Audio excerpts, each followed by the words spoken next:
So in this video, I'm continuing to look at the panel discussion on Zav's channel with Doug Bishop. This is part 5 in the series. And I recognise that the last video from this that I put out, the views have dropped significantly. But to me, I still find this to be a particularly important panel discussion. Like I said in previous videos, Doug is more relaxed about what he is willing to answer in this panel interview. So I do find this to be a particularly valuable panel discussion. And for that reason, I am going to push on and cover the entire discussion, which means that this is also not the last video on this in this series. Apologies to anyone who may be getting a bit sick of hearing me talk about Doug Bishop, but like I've just said, I kind of find it to be a worthwhile discussion, so I am going to push on. So let's jump in. What are your thoughts on you guys mentioning that you hope law enforcement took more pictures from the inside and to document her items, and then to now find out that they probably didn't do that because then they would have noticed that these items would have been missing this entire time now that we know that they were at the bottom of the lake? What are your thoughts on that? I can't speak to what they did in their investigation while that vehicle was still underwater. I don't know. Obviously, like I stated before, there's lots of things that we would have done differently had we been in command of this operation. But I don't know what they did or didn't do while they were, cataloging it under the water. That was a good question, but obviously not one that anyone from Adventures with Purpose can answer. Now, in a proper investigation, there should have been multitudes of photos taken before anything happened with that vehicle. There should have been every single inch of that vehicle should have been documented, should have been recorded. They should have been taking photos or video. They shouldn't have been just relying on whatever video Adventures with Purpose made.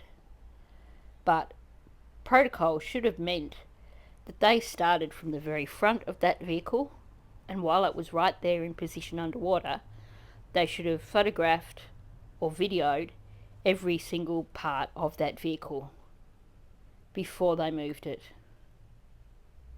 And as Doug mentioned earlier in this interview, they should have then removed those items that were so close to the window. And of course, they also should have sealed the vehicle before moving it.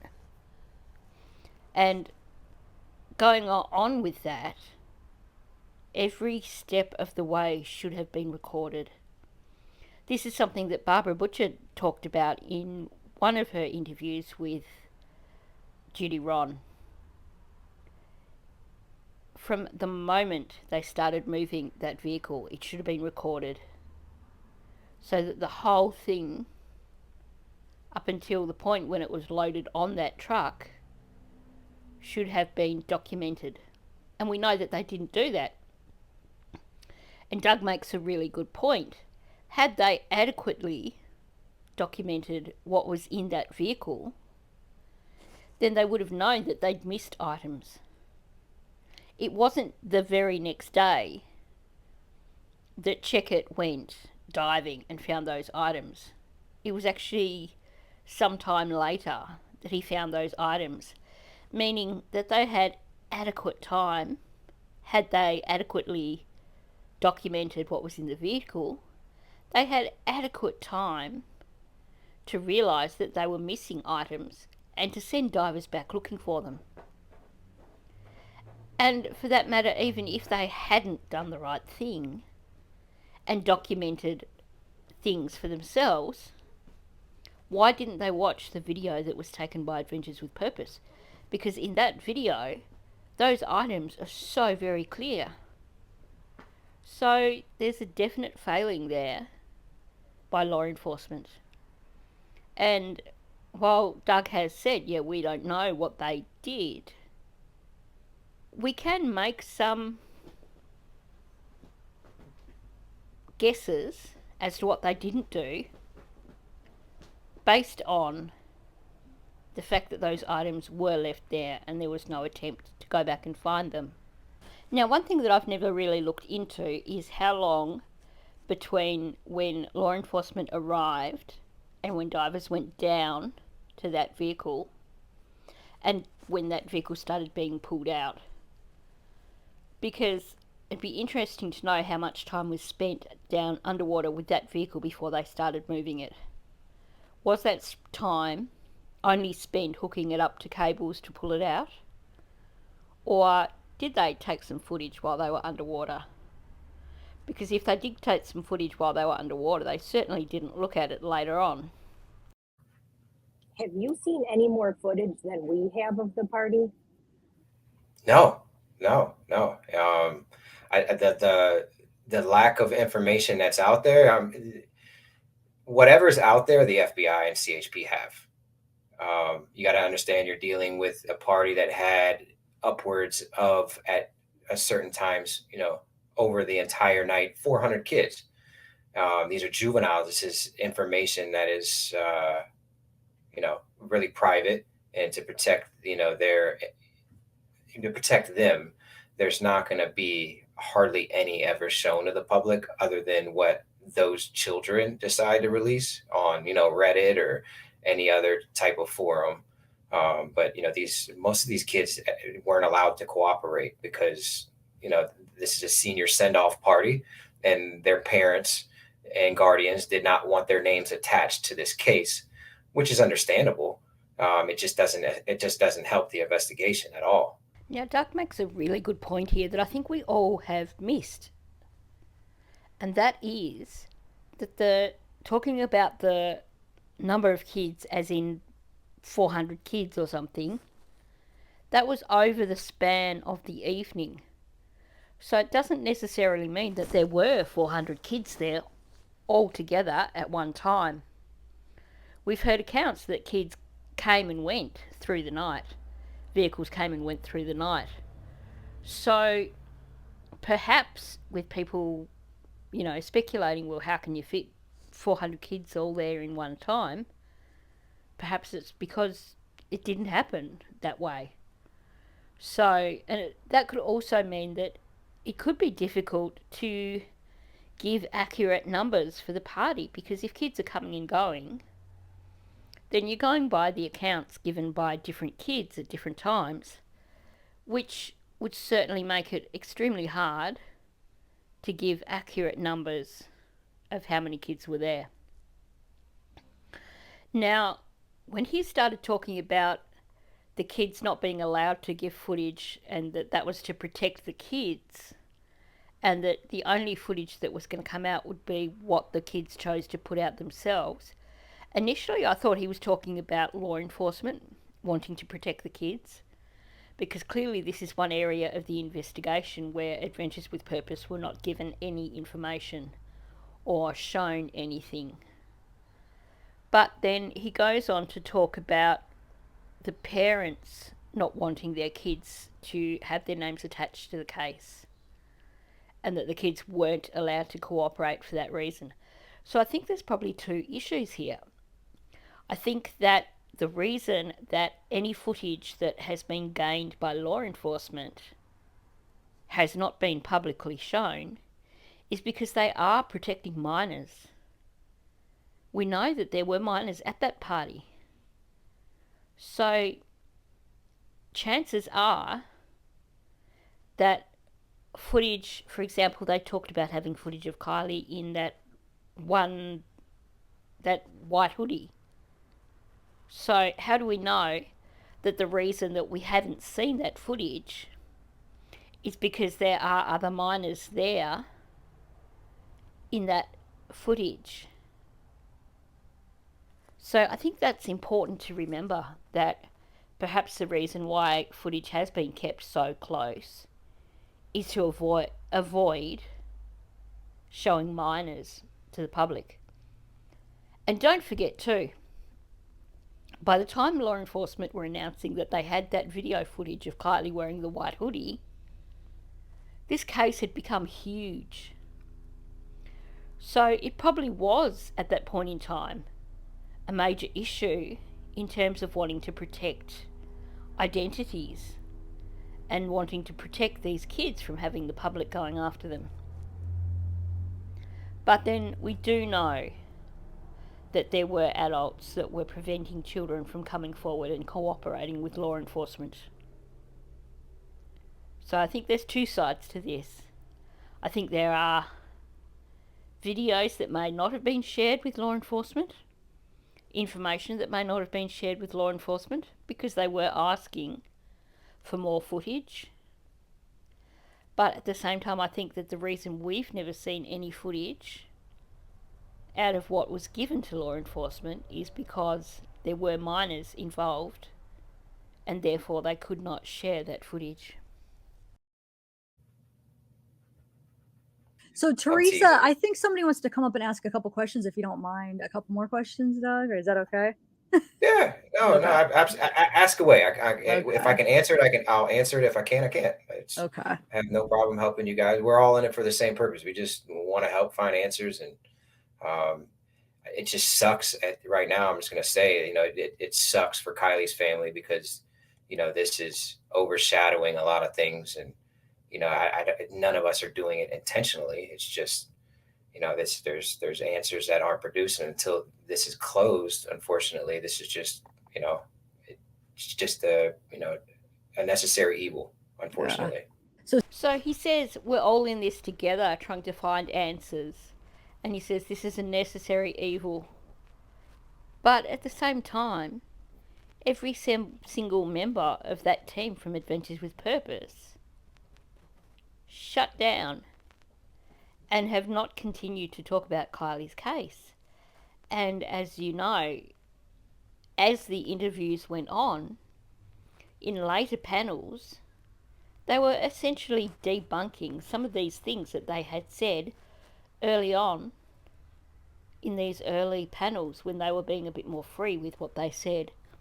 So I find it disappointing that here he's saying we're all in the same boat, we're all trying to find answers, because whether or not it's because they've been prevented from talking anymore or whether it's a choice, they're not in the same boat with us anymore. Snow Turd 518 says, so if they were able to turn the steering wheel, the ignition was either on or in accessory mode? Yeah, absolutely. Because the steering wheel isn't going to be free on a Honda unless the ignition is either on or like you just stated. Definitely. Okay, so on an aside, sorry about the screen jumping around. That is something that Zav Girl kept doing throughout this entire interview. And as hard as I tried to try and keep lining it up, because I was zoomed in on Doug, there are those instances when it just gets messy. So, apologies for that. Now, here is our confirmation that the keys had to have been in the ignition, because at the very least the auxiliaries had to be on. The keys needed to be in the ignition for the steering column to be unlocked. So this begs the question of the key tag that Sammy was so concerned about finding. Did that somehow get ripped off the keys at some stage? Because they were asking about that particular, the Zoomies straw, and asking people if they found that to let them know. And yet it sounds almost certain that the keys were in the ignition of the vehicle. Now, I know it's been made mention of the fact that some vehicles have a switch somewhere on the steering column that will allow you to unlock the steering column. And yeah, that is a possibility, that maybe the keys weren't in the ignition and that somehow someone unlocked the steering column. But these are divers, these are law enforcement divers who appear to have very little experience with recovering vehicles from underwater. So, to me, it seems that they would also lack the knowledge of how to unlock a steering column without the keys. That's just a bit of speculation there, but just from looking at how ballsed up the whole recovery process was, I think to have that specialised knowledge of how to unlock the steering column, yeah, I'm not so sure. One question that I had involved the tow truck driver and his testimony. Did you guys go into that at all?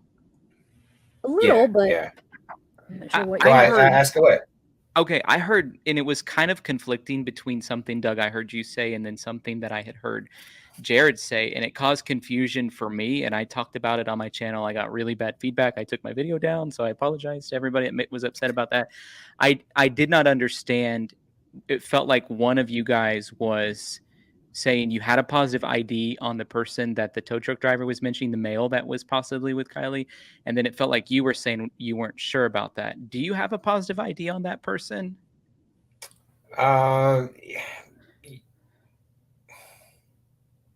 can't get into it. I can't Okay. like I mean we kind of addressed it already. I think there's some room for interpretation there. If there's developments that come out on this, we have the complete new episode as far as 90% of the rest of that conversation, how that went, how we broke it down, how we made possible identifications and so forth. Okay. Well, I think that's part of like some of the confusion that like a lot of people have been targeting a certain young male, and it's like Yeah. based Yeah. on some of And that. and you know what? That's and I get that, unfortunately, but millions of those hats are sold.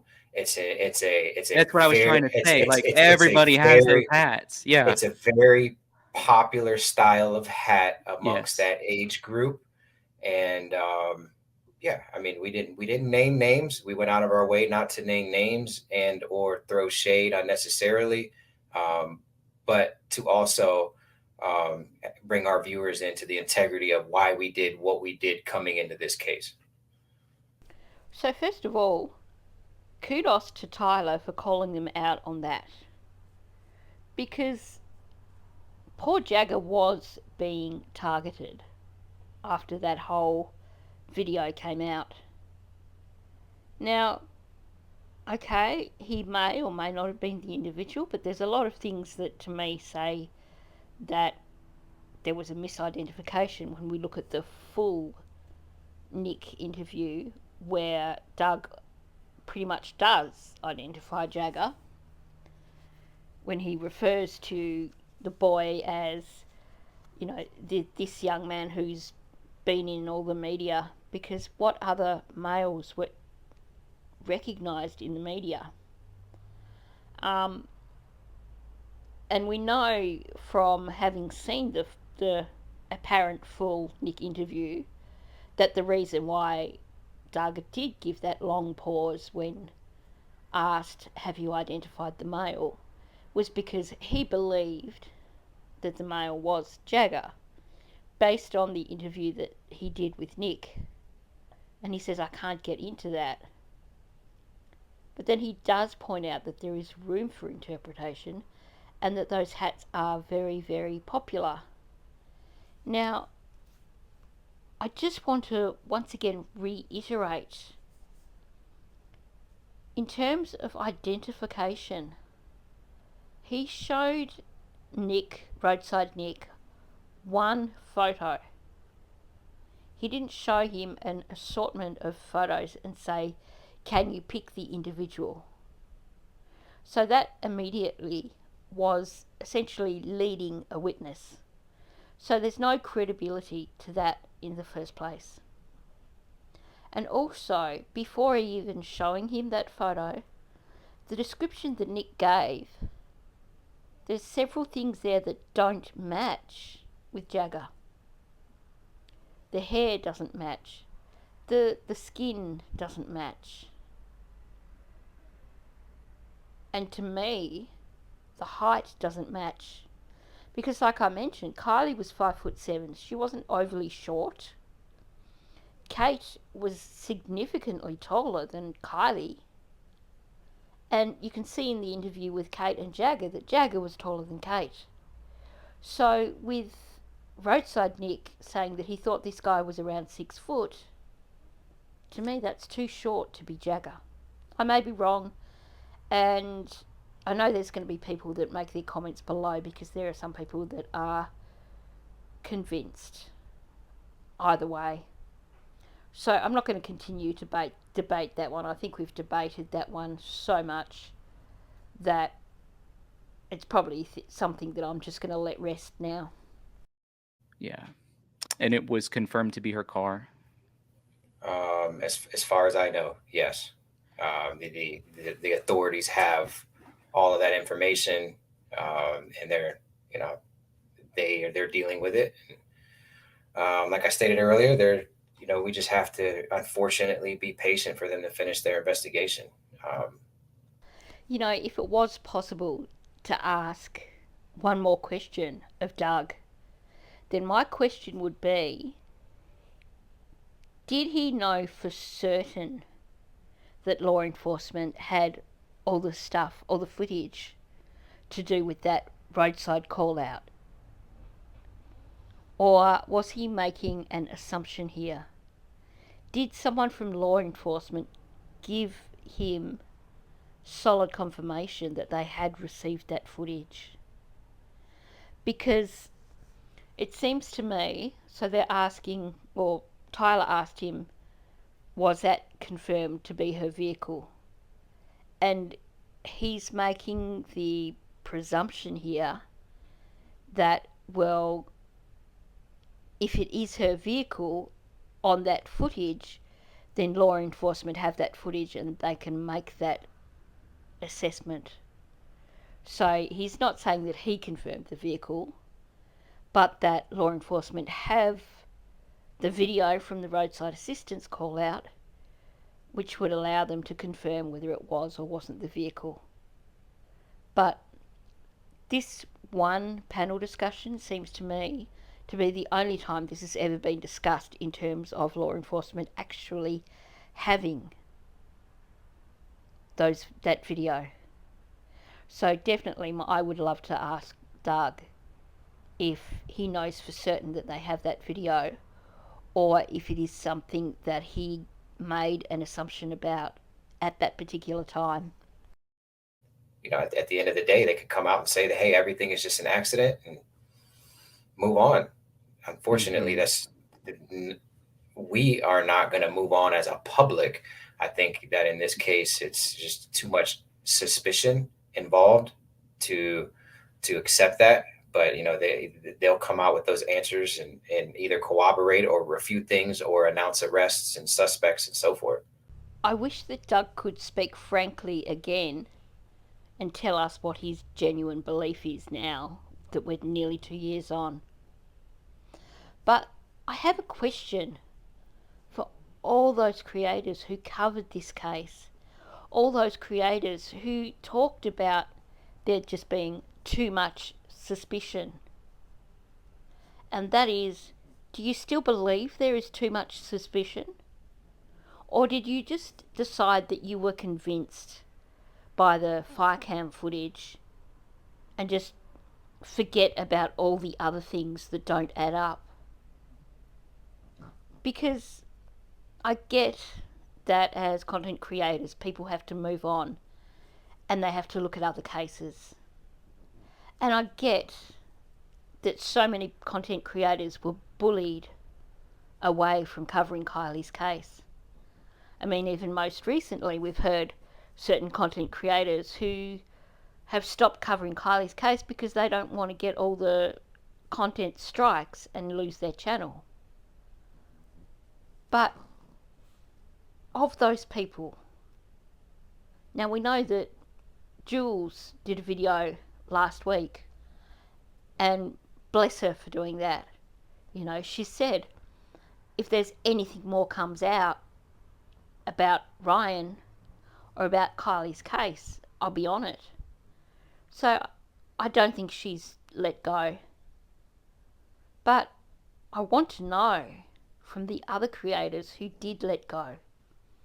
Did you let go because you no longer feel that there is that much suspicion around Kylie's case? Or did you do it for a different reason? And Nova asked, did the car look like it was underwater for weeks or days? Can you tell? Yeah. There's no really, we didn't, I can say we didn't find anything suspicious about, and we didn't think the car was just put there or anything like that. Okay. Okay. The rumors that are out there that, that are far-fetched, they're absolutely just far-fetched. The car was there. We have no reason to believe that the car wasn't there the entire time. So basically, well, it had to be a day tow truck after, video. though. Yeah, because it would have to be after. Yeah. So another thing, we're also looking at this massive search outside of Gabby Petito. This is the biggest search in years. Yeah. But this didn't start like that. There was a 24-hour, 30-hour time frame before things really got heated up. Yeah. heavy. So there's a lot of window for opportunity, especially when the possible sighting the next day happened just 9 hours later. You know what I mean? 10 hours later, whatever it was. So that's not suspicious at all. It's possible. I'm going to disagree with Doug here. I think that the only windows of opportunity that were available would have been within the first 12 hours after Kylie went missing, which of course would then negate the whole roadside assistance call and would also negate all the sightings at Boca, or after the search was mostly called off around the 15th, 16th, which would fit in with the sighting of a vehicle that sounded like Kylie's vehicle around the 17th, which is my belief that is when Kylie's vehicle went in the water. I don't think that after like midday on Saturday that it would have been possible to put that vehicle in the water without being seen. Because we know that at that point in time, Kylie had been reported missing, and it sounds like they did a really, really thorough sweep of Prosser Reservoir within that first 24, 48 hours after her being reported missing. Because was it the Sunday night when Lindsay put the post out saying that they had called the search off because they had thoroughly covered Prosser. So I disagree with Doug there for certain about there being a huge window of opportunity. Yes, there was some window of opportunity between the end of the party at the 12:30 time and to when things really ramped up, but I don't think it was quite as big a window of opportunity as what Doug is suggesting. And I think that after that period of time where Roadside Nick supposedly saw Kylie and her vehicle, that it would have been very difficult then to actually put a vehicle in the water. Perhaps on the Saturday night, maybe possibility, but after that I really doubt it. Now, in terms of him saying that looking at the vehicle, it didn't look like it had only just gone in the water, I do want to point out something really, really important here. And that is that Adventures with Purpose, up until when they up until when they found Kylie's car, were not experienced with searching for new vehicles that had only recently gone in the water. So he's basing his judgment on cases where vehicles have been in the water for years. So I don't think it is possible with that lack of experience to be able to say when the vehicle went in the water. And it would be something that would come down to experience also.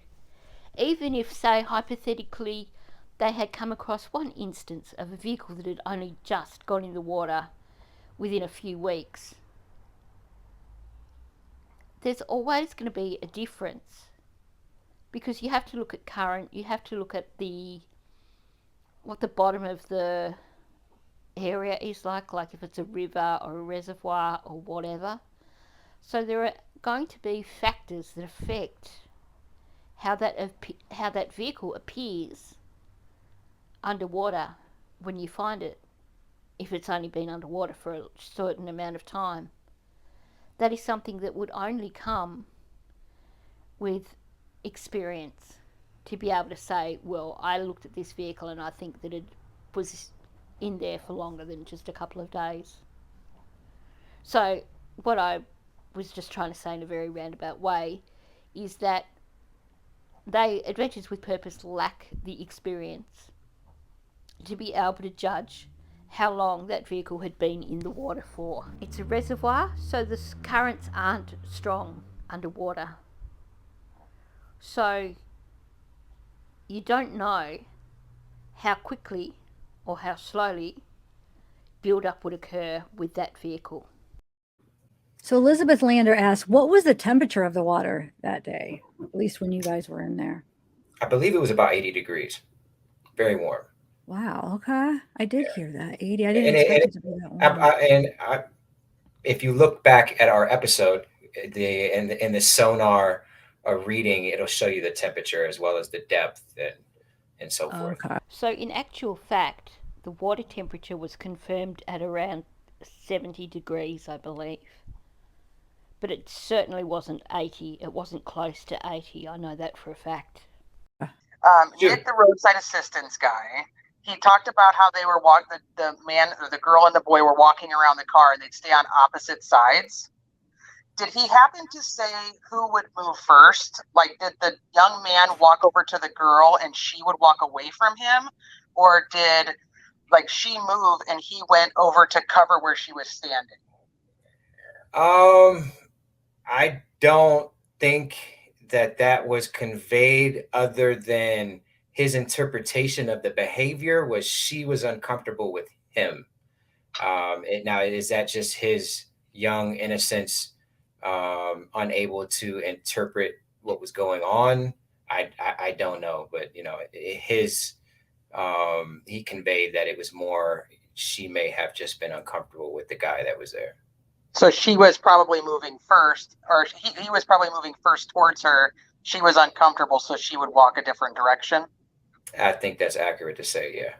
Now, I nearly edited that part out because she's making a gross assumption there. She's gone with speculation made by Roadside Nick, which in actual fact was prompted by questions from Doug. So even that speculation is questionable. So one person has made speculation that the girl was the one that was uncomfortable.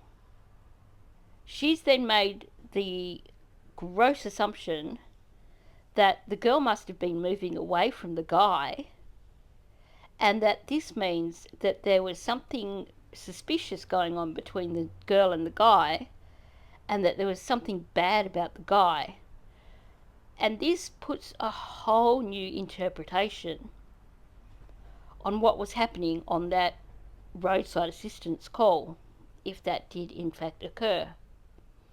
So I think there is a good lesson in this, and that is that we have to always remember to follow the facts, because as soon as we start speculating on things that other people have speculated, that's when things just start to spiral and we start to get further and further from the truth.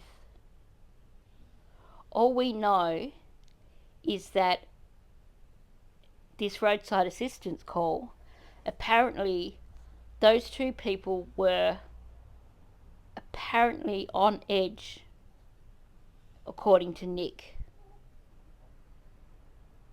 We know that they were either side of the vehicle a lot of the time, and we know that their positioning meant that Nick stayed at the front of the vehicle.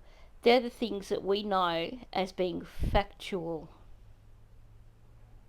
He was the one that made the assumption of her being uneasy with the guy. That's how he interpreted the situation. And then this Teresa has run with that and then gone, well, she must have been the first one to move each time because she was the one that was uncomfortable. But we don't know for a fact that she was the one that was uncomfortable, or if she was uncomfortable, that she was uncomfortable with the guy. So it's definitely something that we need to be very, very cautious about in terms of making assumptions, because one little itty-bitty assumption can then develop into a gross assumption such as that. Now, once again, this has become quite a long video, so I'm going to stop it there, and there will be at least one more video to come of this series. So thanks for listening. Please hit the like button, and if you're not subscribed to my channel, please hit the subscribe button. Help me to grow my channel so I can continue to cover Kylie's case and other cases like this. And of course, please leave a comment below.